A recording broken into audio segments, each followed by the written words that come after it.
Doctor Yunus সবচেয়ে যেটা কাজটা ভালো করবেন যদি উনি অতি দ্রুত এবং স্বল্পতম সময়ে একটা গ্রহণযোগ্য নির্বাচনের আয়োজন করেন। আমরা একটা জ্বলন্ত ঘরে ছিলাম 15টা বছর, আমরা এখান থেকে বেরোতে চেয়েছি এবং এই আগুনের যিনি কারণ ছিলেন আমরা তাকে বের করে দিতে পেরেছি।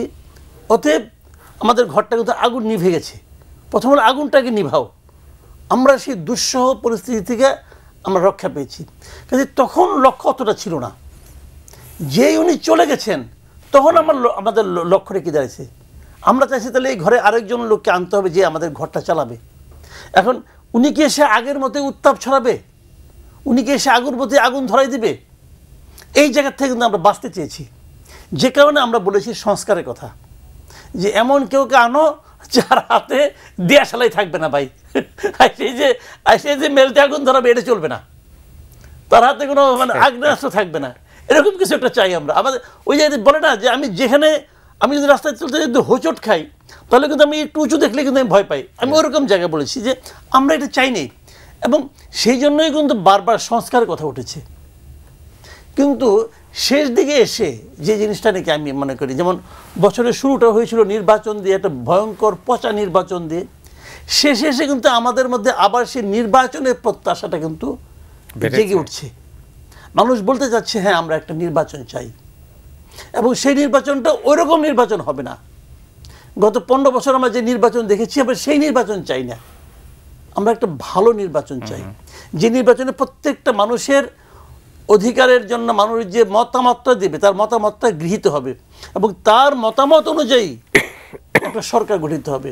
মানুষ এখন ওই নির্বাচনের প্রত্যাশা নিয়ে আছে। শুরুর দিক থেকে এদিকে যে জিনিসটা ছিল যে আপনি আমাকে এই ধরনের একটা নির্বাচন দিবেন, কিছু সংস্কার করবেন, আর দেশটাকে যতদিন এগুলো না হয় ততদিন দেশটাকে চালাবেন। এই তৃতীয় প্রত্যাশাটা এই সরকার বেসিক্যালি মেটাতে পারে নাই। বেসিক্যালি জনগণের প্রত্যাশা অনুযায়ী দেশ চলে নাই এবং এখনও চলছে না। এটা যে চলে নাই এটা বুঝতে জনগণের 1 মাসের সময় লাগে নাই। তার আগে বুঝে গেছে ওনারা আসলে দেশ চালানোর যোগ্য নন। বর্তমান সরকারের কথা বলছি, দেশ চালানোর যোগ্য না হলেও সমস্যা নাই, ওনারা তো দীর্ঘকাল থাকতে আসেন নাই, অল্প সময় থাকবেন, এবং এই সময়ে দেশ চালানোর যোগ্য হলে ভালো হইতো, খুশি হইতাম। ঠিক আছে, একটা জায়গায় খুশি হই নাই, এখন নির্বাচনটা দিয়ে খুশি করেন।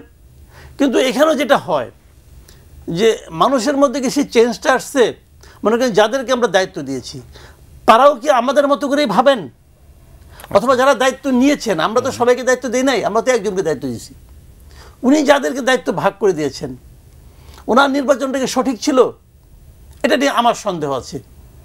ডক্টর ইউনূস অসাধারণ একটা সম্মানিত লোক, ভালো মানুষ, আন্তর্জাতিকভাবে উনি সম্মানিত, কোনো সন্দেহ নাই। কিন্তু উনি লোক চিনতে পারেন এটা এখন আমি আর বলবো না।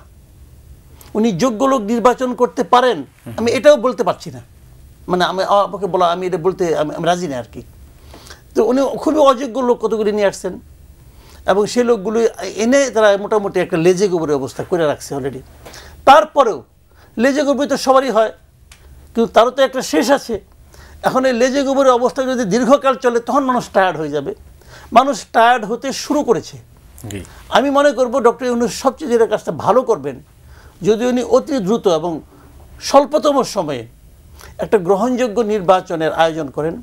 যে সংস্কার কমিশনগুলো হয়েছে সেই সংস্কার কমিশনগুলো রিপোর্টটা নিয়ে দ্রুত একটা জাতীয় ঐক্যের জন্য বসবেন।